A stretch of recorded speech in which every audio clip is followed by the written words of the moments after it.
कहानी क्या है, कहानी का क्या महत्व है और बच्चों को कहानी कैसे सुनाएं। ममता कपूर का प्रणाम दोस्तों, स्वागत है आप सभी का मेरे इस YouTube चैनल पर। आज हम बात करेंगे कहानियाँ। कहानियाँ वैसे तो बच्चों से लेके बड़ों तक सभी बहुत शौक से सुनते हैं। देखिए ना, ज़रूरी नहीं कि ये बच्चों का ही डिपार्टमेंट है, बड़े लोग भी बहुत सारी कहानियाँ टीवी पर आज भी देखते हैं और सुनते हैं और एंजॉय करते हैं, है ना। कहानियों के माध्यम से बच्चों की रचनात्मक, कलात्मक, सृजनात्मक और कल्पना शक्ति का विकास होता है। आप कभी किसी बच्चे को कहानी सुनाए तो देखिए वो कल्पना में खो जाता था कि वहाँ बादल के उस पार वैसी परी रहती होगी। उसकी इमेजिनेशन पावर, उसकी कल्पना शक्ति बढ़ जाती है। कहानियों की मदद से बच्चों के अंदर संस्कार डाले जाते हैं। कहानियाँ सुनने से बच्चों की रचनात्मक शक्ति जो है वो दृढ़ होने लगती है। उनकी सोच, उनका शब्दकोश वो भी मजबूत हो जाता है। अतः बच्चे हो या बूढ़े, कहानियाँ एक ऐसी चीज़ है जो कि हर किसी का ध्यान अपनी तरफ आकर्षित कर लेती है। कहानियों के अंदर इतनी शक्ति होती है कि वो हर इंसान को बहुत कुछ सोचने के लिए मजबूर कर देती है। बच्चों को कहानियाँ सुनाना बहुत ज़रूरी है। भाषा सुधार और कल्पना शक्ति बढ़ाने में बहुत मदद मिलती है। बच्चों के अंदर बहुत से गुण विकसित हो जाते हैं जो उनके भविष्य के लिए बहुत लाभदायक होते हैं।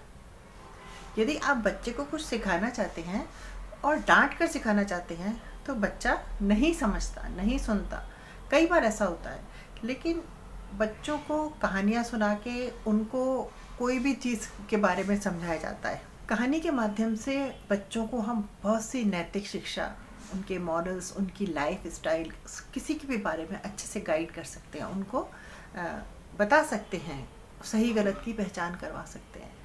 जैसे आप, कोई बच्चा खाना नहीं खाता तो हम उसको डांटेंगे, तुम खाना नहीं खाते हो, तुम बीमार पड़ जाओगे, ये हो जाएगा, तो बच्चे को इतना समझ में नहीं आएगा।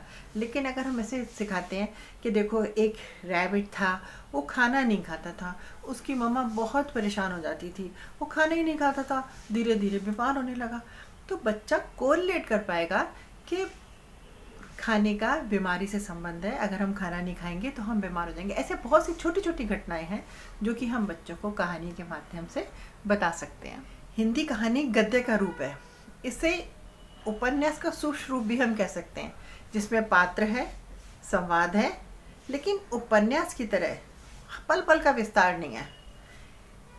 हिंदी कहानी आप कह लीजिए एक रूप में उपन्यास का ही सारांश है।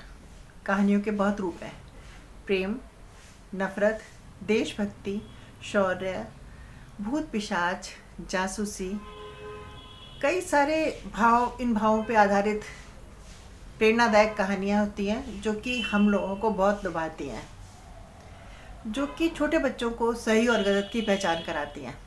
कहानियों के ज़रिए उन्हें नीति का ज्ञान होता है, उनमें संस्कार की वृद्धि होती है।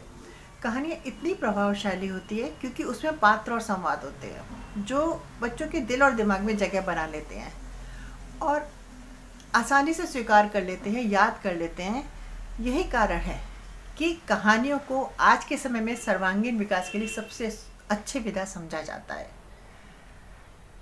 हिंदी कहानी हमारे व्यक्तित्व को एक दर्पण की भांति हमारे सामने प्रस्तुत करती है।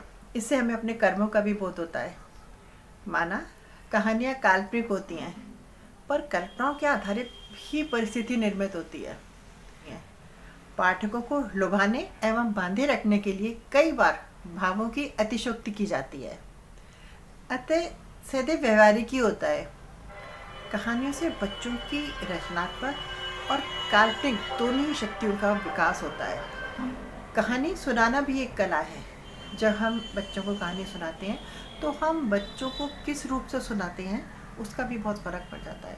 तो बात यह है कि कहानी सुनाना भी एक कला है। आप किसी बच्चे को कैसे कहानी सुनाते हैं, ये भी बच्चे की कल्पनात्मक शक्ति को बढ़ाने में मदद करता है। उदाहरण के लिए, जैसे श्यामलाल ने कहा, अगर तुमने मेरा समय से पैसा नहीं दिया तो मैं तुम्हारा मकान खाली करवा दूंगा। ठीक है, एक सिंपल सेंटेंस है, आप इसको ऐसे सुनाएंगे तो बच्चे को ज़्यादा नहीं समझ में आएगा।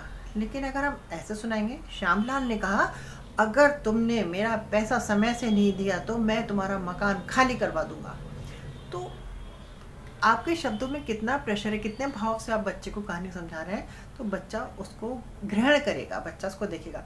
नहीं नहीं ऐसा मत करो, आप बताते हैं रामलाल ने कहा नहीं नहीं ऐसा मत करो, रामलाल ने कहा नहीं नहीं ऐसा मत करो, मैं बर्बाद हो जाऊंगा, मैं ये हो जाएगा। आप अपने भावों को अगर कहानी में जोड़ के बच्चे को कहानी सुनाते हैं, कहानी के अगर आप बच्चे को कोर्स की भी जो कहानियाँ होती हैं उनको इसी तरह से सुनाते हैं, तो बच्चा जो है उसको कहानी को दोबारा पढ़ने की ज़रूरत नहीं पड़ेगी, उसके कहानी के क्वेश्चन आंसर्स याद करने की ज़रूरत नहीं पड़ेगी। आप बच्चे को छोटी छोटी कहानियों के माध्यम से बड़ी बड़ी बातें सिखा सकते हैं। जैसे एक कहानी थी बचपने में हमें सिखाई थी कि जो पहाड़ पे जो चींटी जा रही थी वो चल नहीं पा रही थी, कितनी मेहनत कर रही थी, बार बार गिर रही थी, लेकिन अंत में वो सफल हुई। उसने हमें क्या सिखाया, हम जो करेंगे काम बेशक समय लगेगा लेकिन सफल होंगे। तो अगले वीडियो में दोस्तों मैं आपके साथ एक ऐसी छोटी सी कहानी लेके प्रस्तुत होंगी, देखिएगा ज़रूर। मिलते हैं अगले वीडियो में एक रोचक कहानी के साथ। प्रणाम दोस्तों। तो दोस्तों, कहानी का अंत सुखांत हो यानी सुख भरा एंड हो, या दुखांत हो या दुख भरा एंड हो, वो हमें कुछ न कुछ शिक्षा अवश्य दे के जाती है।